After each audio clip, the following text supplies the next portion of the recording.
No mulla on ollut kannattelevia kohtaamisia itse asiassa hyvin paljon.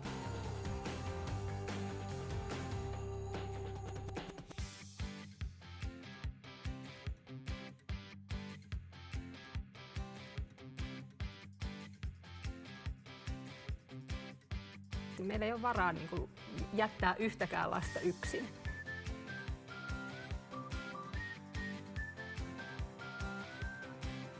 Yksikin kannatteleva aikuinen, yksikin kannatteleva kohtaaminen saattaa kannatella pitkälle. Mamma uskoo, että musta voi tulla mitä vain, ja mä uskon, että tällainen kannattelu voi olla lapselle käänteentekevä asia elämässä.